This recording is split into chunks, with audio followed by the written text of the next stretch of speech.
The Scream in the Forest. Eddie and Miracy, two adventurous 5-year-olds, they were embarking on a short journey from Eddie's home to Miracy's house in the heart of Cuba's town. The path between their houses was a winding trail through a dense forest, a place of mystery and enchantment that had always fascinated the two children. The sun was high in the sky, casting dappled light through the canopy of leaves. The forest was alive with the sounds of chirping birds and rustling leaves, a symphony of nature that accompanied the children on their walk. Hand in hand, they skipped along the path, their laughter echoing through the trees.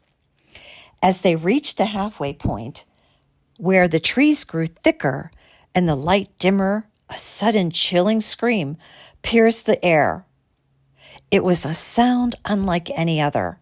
It filled with fear and desperation, a cry that seemed to resonate with the very soul of the forest.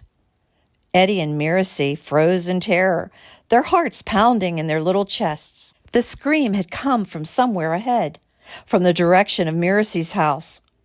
For a moment they stood in stunned silence, unsure of what to do. "Grandfather," Eddie called out, hoping that their grandfather, who often worked in the fields nearby, would come to their aid. But there was no response, only the eerie silence that followed the scream. Fueled by fear and the instinct to seek safety, the children turned and they ran back to Eddie's house, their small feet barely touching the ground as they raced through the forest. They burst through the door, breathless and wide-eyed, their faces pale with fright. Eddie's parents immediately sensed that something was wrong and gathered the children in their arms, trying to calm their trembling bodies down. Between gasps for air, Eddie and Miracy recounted the terrifying scream they had heard in the forest, their words tumbling out in a rush of fear and confusion.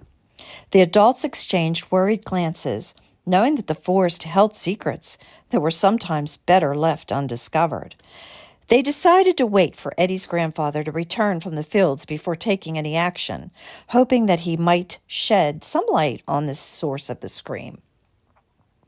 As the day turned to evening and the grandfather finally returned, he listened intently to the children's story.